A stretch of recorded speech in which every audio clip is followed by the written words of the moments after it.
বাংলাদেশের জাতীয় পিঠা কি হতে পারে? সব কিছুই তো আমাদের জাতীয় জাতীয় আছে, জাতীয় পশু আছে, জাতীয় পাখি আছে, তাহলে জাতীয় পিঠা নয় কেন? তা আমার মনে হয় আমি আমাদের জাতীয় পিঠা হিসেবে ভাপা পিঠাকে ঘোষণা করতে পারি। জানি না সবাই একমত হবেন কিনা।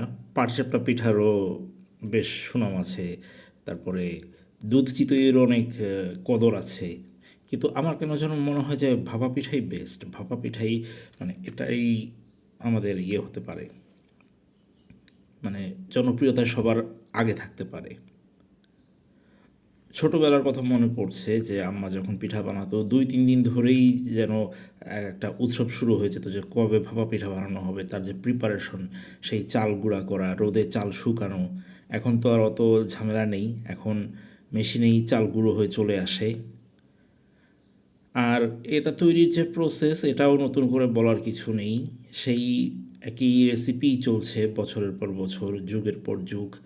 আতপ চাল আপনি গুঁড়ো করে আনবেন, সেটাকে একটু পানি দিয়ে একটু ময়েশ্চার বাড়িয়ে নেবেন। তারপর সেটাকে আপনি একটা চাল নিতে চেলে আবার মানে টেক্সচারটাকে একটা স্মুথ টেক্সচারে নিয়ে আসতে হবে। সেটাকে আপনি পিঠা তৈরির কাজে ব্যবহার করবেন। প্রথমে চালের গুঁড়ো দেবেন, তার মধ্যে নারকেল দেবেন, গুড় দেবেন। আমার বোন আবার নতুন ফর্মুলা নিয়ে এসছে, সে একটু মিল্ক পাউডারও দিয়ে দিচ্ছে। এখন আপনার ইচ্ছার উপরে নির্ভর করে যে আপনি কি 1 লেয়ারে দিবেন না 2 লেয়ারে দিবেন। আমি ছোটোবেলাতে আমার মা 2 লেয়ারে বানাতো, আমার বোনও 2 লেয়ারে বানাচ্ছে, দেখতে পাচ্ছেন। তো বাইরে যে পিঠা বিক্রি হয় সেগুলো সাধারণত 1 লেয়ারই হয়। নারকেলটা অত মিহি করে কাটা হয় না। আসলে বাসার জিনিস আর বাইরের জিনিস তো পার্থক্য থাকেই। কিছু জিনিস ঘরেই ভালো হয়, কিছু জিনিস আবার বাইরে ভালো হয়।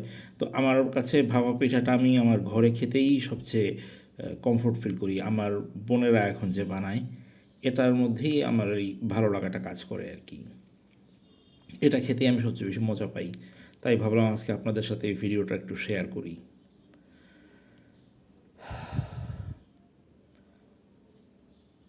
এই যে শীতকালে এই যে এই ভাপা পিঠা তৈরি, এই যে খেজুর গুড়ের পরিবর্তে আবার আখের গুঁড়ও ব্যবহার করা যায়।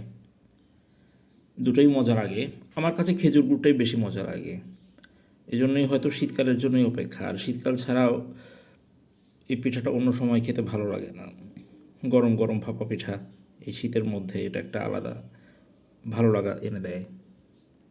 খাবার যে শুধু জাস্ট পেট ভরানোর জিনিস না, খাবারটা যে একটা এনজয় করারও ব্যাপার, এটা আসলে ভাপা পিঠা খেলেই যেন বোঝা যায়। এটা আমার কাছে মনে হয়েছে আর কি।